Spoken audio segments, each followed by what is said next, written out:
ছোট বোন নম্রতা তখন ক্লাস 1-এ গণিতে পা দিয়েছে মাত্র। বাবার আদরে হওয়ায় বাড়িতে তখন অবাধ স্বাধীনতা। সকালে কলেজের নামে বেরিয়ে সন্ধ্যা 5টার আগে বাসায় ফিরে গেলেই সব দোষ মাফ।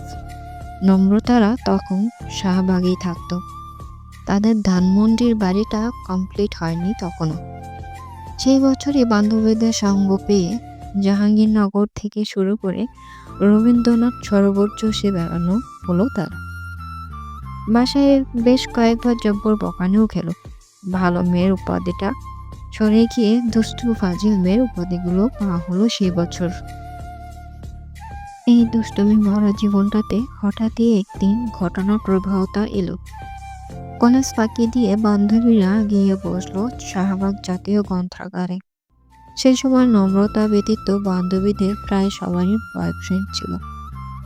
নম্রতা প্রেম ভালোবাসা পছন্দ করে না তেমনটাও নয়, বরং প্রেম নিয়ে নম্রতা ছিল অন্যরকম বিলাসিতা।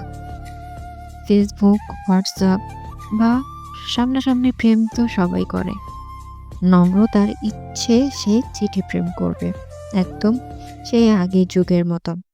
সপ্তাহে একটা চিঠি পাওয়া, দূরতর বুকে সেই চিঠি পড়া, বুক ভরা আবেগ নিয়ে চিঠি লেখা, অপেক্ষা করা, আরো কত কি।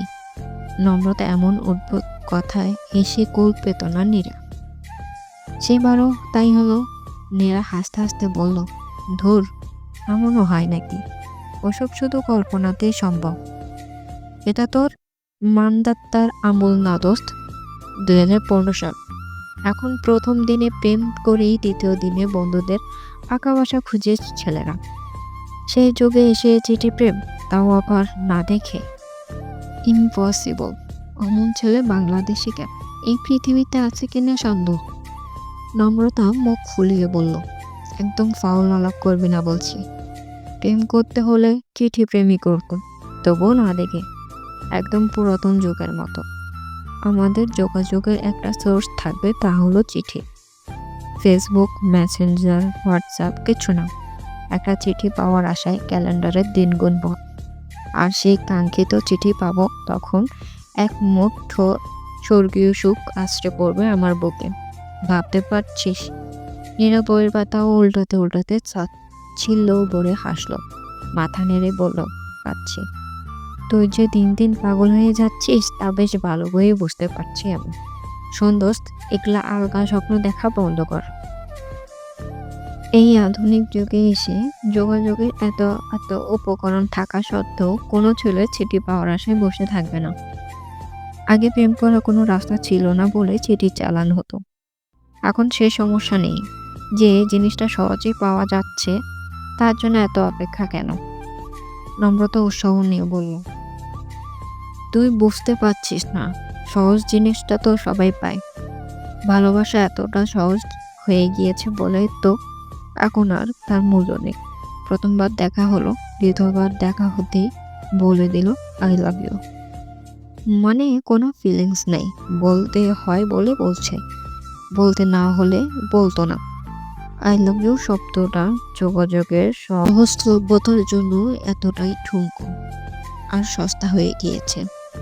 কিন্তু আমার প্রেম হবে ইউনিক। চিঠিতে দুজনার আবেগ থাকবে, অপেক্ষা থাকবে, এক চিঠি বারবার পড়ার আকুতি থাকবে। তারপর ধীরে ধীরে গড়ে উঠবে বন্ধন, যোগাযোগ সূত্র। নীরা হাত জোর করে নিচু স্বরে বলল, আমারে ক্ষমা দেওয়া, এসব পাগলা আলাপ দয়া কইরা আর করিস না। মানুষ তোরে পাবনাই দিয়ে আইব। জীবনটা সিনেমা না দোস্ত। তুই তো রীতিমতো বাংলা সিনেমা রচনা করে ফেলেছিস।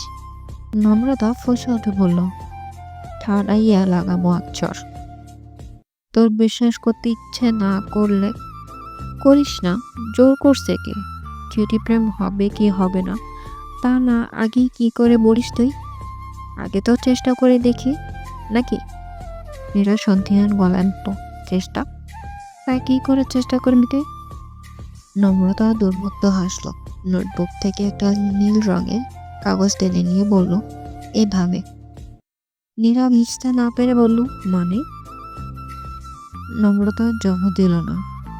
নীল কাগজের মসৃণ জমিতে একের পর এক অগোছালো শব্দ গুচ্ছ সাজাতে লাগলো।